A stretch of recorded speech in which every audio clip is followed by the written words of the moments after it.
সম্প্রতি দেশ থেকে বিদেশ বিভিন্ন শহরে নানা অনুষ্ঠানে অংশ নিয়ে শ্রোতাদের মুগ্ধ করেছে বাংলার নয়া rock band Hooliganism. Anirban Bhattacharya, Krishanu Ghosh, Debraj Bhattacharya সহ পুরো দল সম্প্রতি বিদেশ থেকে ফিরেছেন সাফল্যের একরাশ স্মৃতি নিয়ে। কিন্তু দেশে ফিরেই এলো এক অপ্রত্যাশিত দুঃসংবাদ। ইউনিটি কনসার্ট 2025 তালিকা থেকে বাদ পড়েছে হুলিগানিজম। আর খবর পেতেই তার সকল অনুরাগীদের উদ্দেশ্যে জানালেন তারা। আগামী 1 নভেম্বর কলকাতার গীতাঞ্জলি স্টেডিয়ামে বসছে বহু প্রতীক্ষিত এই রক পপ কনসার্ট, যেখানে ফসিলস, লক্ষ্মী ছাড়া, ইউফোরিয়া ও চন্দ্রবিন্দুর মতো জনপ্রিয় ব্যান্ডগুলির সঙ্গে মঞ্চ শেয়ার করার কথা ছিল হুলিগানিজমেরও।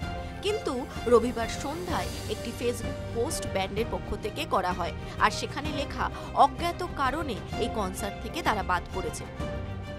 পোস্টে লেখা হয়, খবর পাইলাম 1 নভেম্বর ইউনিটি কনসার্টের তালিকা হইতে কোনো এক অজ্ঞাত কারণে হুলিগানিজম বাদ গিয়াছে। তাতে দুঃখ পাইবেন না শ্রোতাগণ, তবে হুলিগানিজমের গান বন্ধ হইবে না। তবে এ নিয়ে রাজনৈতিক জল্পনা যেন আগেই আঁচ করতে পেরেছিলেন তারা। পোস্টে তাই ব্যঙ্গ করে লেখা, ইহার পেছনে কোনো রাজনৈতিক অভিসন্ধি খুঁজিবেন না। পশ্চিমবঙ্গ অরাজনৈতিক রাজ্য এবং সাংস্কৃতিক উদারতায় বিশ্বে প্রথম।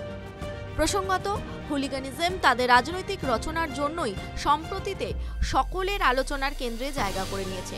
রাজ্য রাজনীতি, এনআরসি, এসআইআর থেকে বিভিন্ন নেতার মন্তব্য সবই উঠে আসে তাদের গানের ছত্রে ছত্রে। ফলে অনেক অনুরাগী মনে করেছেন এই ব্যান্ডের প্রতিবাদী কণ্ঠই হয়তো তাদের বাদ পড়ার কারণ। যদিও আয়োজকদের পক্ষ থেকে এখনও কোনো স্পষ্ট কারণ জানানো হয়নি, তবে সোশ্যাল মিডিয়ায় ইতিমধ্যেই সমর্থনের ঝড় উঠেছে হুলিগানিজমেরই পাশে। টিভি9 বাংলা ডিজিটাল।